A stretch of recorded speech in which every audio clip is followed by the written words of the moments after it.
Let's talk about the weekend weather. Let's do. Plan your sunburn, plan your lawn mowing for tomorrow. Tomorrow, the sunnier day of the weekend.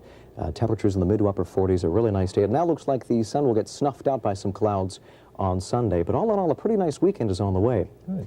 And all this week we've been talking about tornadoes. Forecasting a tornado is like trying to predict a hiccup.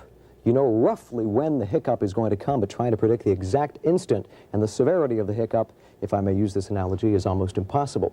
Well, there's no one here to stop you, so. That's true. That's Go ahead. And that leaves meteorologists in a rather catch-22-ish type situation, which we are about to explain. The last time there was a tornado-related death in the Twin Cities was on the 14th of June, 1981, when a twister skipped across Edina and Roseville. Since then, we've been relatively lucky.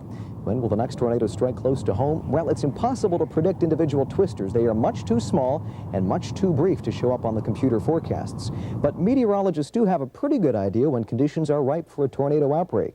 When cool, dry desert air is sitting on top of a warm, muggy air mass and jet stream winds some 5 miles above the ground are howling at 150 miles an hour, an odd phenomena can occur. Thunderstorms actually tilt over and begin to spin.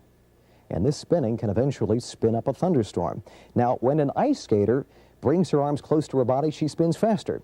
And it works the same way with thunderstorms. If this spinning thunderstorm continues for 30 to 40 minutes, a funnel cloud can spin up, and once this whirling cloud begins to touch the ground, sucking up dirt and debris, the tornado becomes visible. Twisters are most likely to occur when a storm passes by just to the north and west of the cities, 100 to 200 miles ahead of a cold front.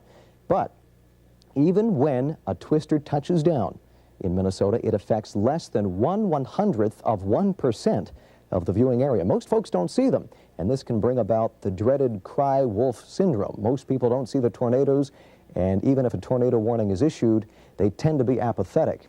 Now, this is not so much a problem here in the Midwest, but it is a big problem in the East, and that may be one reason why the death toll was so high in the Carolinas.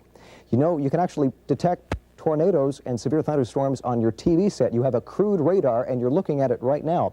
Turn to channel 13, darken the screen completely, and then turn to channel 2. Now, those occasional flashes and blips that you see on the channel are actual individual lightning strikes. But if channel 2 stays glowing continuously, that is a pretty good indication that there is a severe thunderstorm, possibly a tornado nearby. Tornadoes give off a high-pitched frequency which you can pick up on channel 2 after darkening your screen. This is by no means a substitute for National Weather Service watches or warnings. It's just one other tool you can use. The good news is that you won't have to worry about tornadoes or any rough weather for at least the next 2 to 3 days. A nice spell of weather is on the way through at least Sunday.